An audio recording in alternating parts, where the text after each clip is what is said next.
I've got something you'll be interested in. Those performance upgrades we discussed after the last race. They're on the car and the data looks promising. Take a look at the details.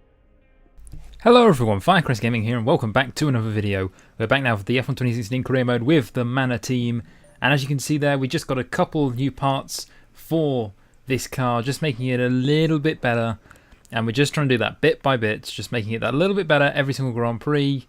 But that's not what you want to see when another team is also upgrading their car. That's just great. Now at the moment, we are looking ahead a couple of races because the next two races are Spain and Monaco, and from there we want to upgrade the car and put a lot of downforce and a lot of general handling on the car, which is something at the moment at least I don't think we have. So let's get out there in Russia, and for the first time let's try and get every single resource point available. Here we are at the fascinating Sochi Autodrome in Russia for what is expected to be a compelling race weekend. Well, it all begins today with practice. So as Crofty just pointed out, let's move on straight to the practice sessions. Obviously, going through your usual programs, it kind of just gets a bit formulaic at this point, as such to say. Going through, and straight away, first lap, we have our track acclimatization done, which was lovely. Then it's had to move on to the two programs that we're not so good at. However, everything is a little bit easier around Russia. You see, bit of a tip if you haven't got to this point in the career mode already, which you probably have, so this is pointless me telling you, but the tyre management has a bit of a thing around turn 3, the long left-hander. You can go through the first part, which it will drain the tyre wear a little bit, but through the second part, the tyre wear is very, very minimal. So you can do that every single lap, then just keep in the purple and keep that going on to the end of the lap. But as you come around for the end of the tyre management, we can see we get enough points to get us some resource points, which is good because that's the first time we've actually completed, I don't think the first time, but one of the few times we have actually completed time management the entirety of this season. And now on to the final practice program, which obviously is the qualifying pace. We managed to do very good on this, and as we come around the final corner, there we are, straight away got the purple, and we were done with maximum points for all three of the practice programs, which was fantastic news. Guess who made the gossip columns this morning? Everyone's talking about this new rival you have. Check his stats out. So obviously, after we beat Pascal Verheilen in the first rival challenge, we now have Daniil Kvyat. Well, that's an interesting one, considering what happened out last time in China. We could not catch Daniil. So you see, this is going to be interesting, because I think Daniil has easily got us on outright pace. Hi, it's Emma. Your qualifying goals came up in the board meeting this morning. Here's what to expect. So that's our qualifying goals now. We have to qualify in, I believe, 18th or higher. We need to qualify ahead of Kvyat, and of course ahead of Pascal Verheilen. But on to qualifying. Q1 began under very clear skies in Russia, but clouds were reported to move in later, as well as the sun setting over the circuit. And the sun definitely set very early for Nico Hülkenberg, as he made an early exit from qualifying in Q1, the Force India not being on the pace with a lack of upgrades at this stage of the season due to financial troubles with the team. McLaren, on the other hand, also had their problems. Jenson Button getting eliminated in Q1, not finding enough balance with the car, and generally just not having enough pace. Manor, however, were extremely happy. Pascal Verheilen's qualifying in China was abysmal in 22nd place. This time he was in 15th and was on fire through the entire of the session. Both drivers were very happy with the setup of the car, with their main driver getting into Q3 and ending up in P9, ahead splitting the two Toro Rossos of Carlos Sainz and Daniil Kvyat. However, in Q3, both Mercedes were once again hammer and tongs in the battle for P1 in qualifying, but Hamilton still had a bit of a hangover from China with that bad qualifying session, and it showed. He made one small mistake on his fastest lap, and that gave pole position to Renault's championship rival Nico Rosberg. He aced the circuit at every single corner and went for another pole position in his bid for the championship. Hey, guess who? I've seen the team's expectations for the race, so I thought I'd pass them on and wish you luck. Take care. So there we are, we have our race objectives now. Finish 16th or higher, beat Kvyat, and beat Pascal Verheilen, of course. That is always the goal, I think. Verheilen is probably the easiest goal to aim for, to beat.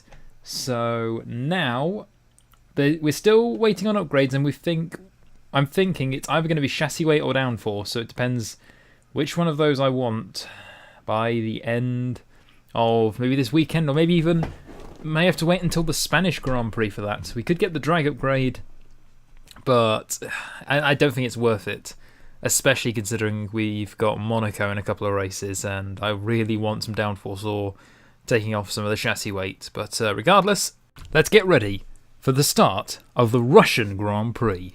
Good afternoon from Sochi as we prepare to get underway for the Russian Grand Prix. The championship battle has some time to go yet, but still expect no quarter to be given here on this circuit that made its debut in 2014 and has already seen some classic racing. Built on the shores of the Black Sea, the Sochi Autodrome is a 3.6-mile tour around some of the venues built for the 2014 Winter Olympic Games. Close barriers may make overtakes more challenging, but with 56% of the lap taken absolutely flat out, we certainly won't be wanting for pure speed. A fitting arena then to do battle at the pinnacle of motorsport. And alongside me to take you through it all is none other than Anthony Davidson. This was a circuit that I think in its inaugural race got off to a bit of a shaky start, but since then it's really drawn the fans in and become a very popular event. What do you think changed? But this just goes to show the importance of fixing problems as and when you discover them. As a complete unknown quantity in 2014, the tyre choice was quite conservative, which didn't really allow much in terms of different strategy options. So it was pretty much as you were from lights to flag. But that was a great learning experience, and we came back the next year and had a really exciting Grand Prix, with battles for the podium going on all the way to the final lap. So hopefully we'll be treated to more of the same this year. Okay, the run into turn 1 isn't too long, so the pack will be bunched up. Take care. So here we are then on the grid of the Russian Grand Prix. Ready, lights are coming on. Lights out and away we go for the start of this Russian Grand Prix. We're getting a pretty decent start, it must be said. Trying to pull alongside the cars, going side by side already with Valtteri Bottas, very nearly collating one another into the first few corners. Going up the inside now of Kimi Raikkonen and the Mercedes maybe having a look at the inside contact on the exit, and sadly we do not get the Mercedes, but we are in a podium position. I said at the end of China I was sniffing that podium, and ladies and gentlemen, we are now on that podium. It's the lowest spot, but a podium nonetheless. Just looking a bit further down the field though, what has happened here with Kevin Magnussen? Contact on the front wing. That's a bit of a shame for the Renault driver. He had front wing damage and he had to box on lap 1. But back with us, we are still following the two Mercedes. And we're having a look maybe at the inside of Nico Rosberg and Lewis Hamilton. And we, in a manner, have the lead of this Grand Prix on the very first lap.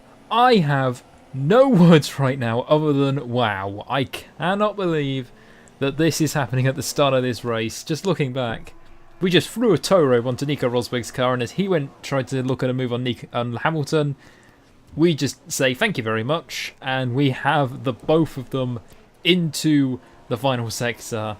Rosberg will be kicking himself right now, as will Hamilton.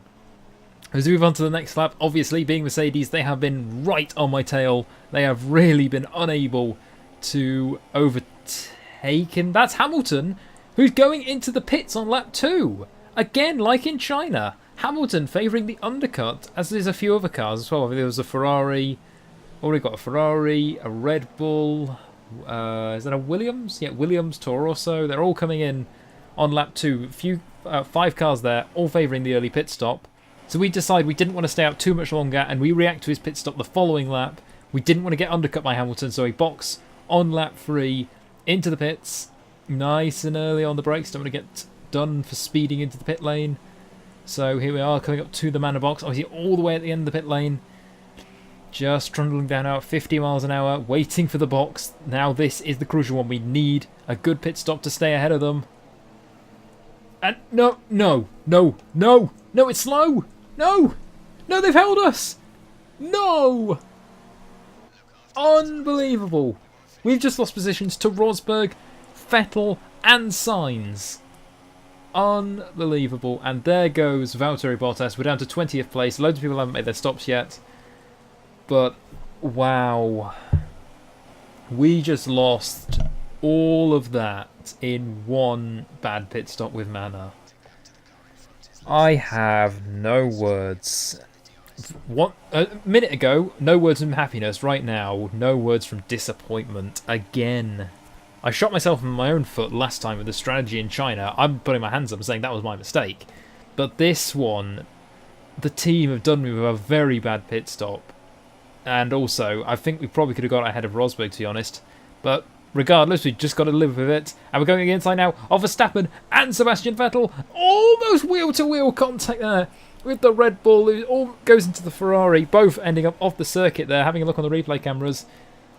You see, I don't think we made contact. I think he just ran off the circuit, in my personal opinion. I don't think we made contact. But we had to wait now until lap 9 for the next piece of action, and that piece of action is Carlos Sainz. As he goes through at the beginning of lap 9, we're going to have to try and follow him all the way down to turn 1. Going to take the racing line, late on the brakes, and round the outside of the Spaniard in the Toro Rosso. That's pretty nice, if you don't mind me saying so myself. So we're now into the second DRS straight. Verstappen and Sainz are both going for a move. Sainz, sorry, up the inside. He's outbroken himself. He's into the wall. He's caused a crash. Oh no, he's broken too late. Maybe he's clipped another car and he's blocking the track, but Carlos Sainz's race has just been ruined there. So let's have a look. Side by side of Verstappen, he goes for us. He's broken way too late. Misses the corner, hits the wall. Back onto the circuit, hits I think Vettel, and after that, everyone is just piling into the back of it. It is a multi-car pile-up. No safety car or virtual safety car. But onto lap 11 now. We had Verstappen now for company, and we have to try and keep him behind if we want to hold P5 and have any kind of good result from this race. So here comes the Red Bull. We're trying to hold our position, having to flick through the camera angles. My mistake there. And Verstappen swerving about all over us behind us. We're on the final lap as well. So Verstappen really seemingly getting more and more aggressive. But we still hold it around the outside. And we are still in P5. And this is the last opportunity now for Verstappen to try and make a move. We get a good exit onto the DRS straight, but he's going to have the slipstream all the way down to the corner into the final sector. He goes to the left-hand side. He whips us into the wall. Verstappen out of the race. We're lost our front wing. Unbelievable. Now Verstappen. Oh. Every race there's at least one, and this is the one. It is ended in way more dramatic fashion. Let's have a look. Now, if anyone else, I don't know what anyone else thinks, but I think there was plenty of room to the right that Verstappen could have used there. But regardless, we come across the line for a very hard-earned P5, which I'm sort of happy about, but considering we lost the lead of the race to a bad pit stop, then it's kind of annoying. Stuff from Mercedes today. That's another historic win.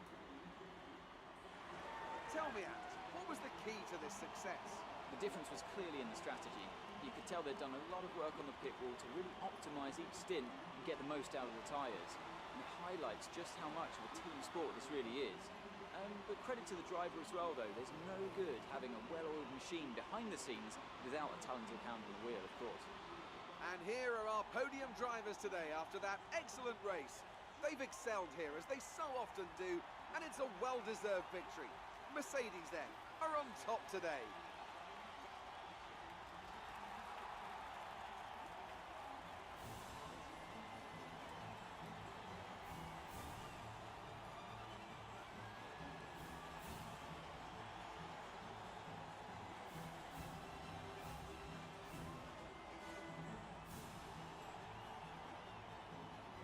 And after this round of the World Championship, here's how things look in the Drivers' Table. Nico Rosberg takes over the lead of the Drivers' Championship after that excellent result. And now I'd like to ask you, Anthony Davidson, who was your driver of the day? I'm going to say Jenson Button. People always say he's a really smooth driver, but as he's shown here today, that's not at the expense of speed or overtaking skill. And now let's take a look at the constructors' standings. Mercedes have extended their lead at the top of the standings. It was also a standout performance from Manor Racing today. Great stuff from them to move up the standings. There'll be plenty more twists and turns to come this season. I hope you can join us at the next race to see just who will come out on top. So as we head back to our hospitality area, myself, the team, and everyone else on the circuit, I think, has a lot of time to reflect before we head back in for the beginning of the European season, kicking off with the Spanish Grand Prix. Loads of teams are going to bring upgrades there, so I can imagine the teams behind us and the teams in front of us will all bring upgrades, and they will all get a massive performance boost. But we'll see what happens then, and I will see you when we regroup for that race. See you then, guys. Oh, fuck. I can't believe you've done this.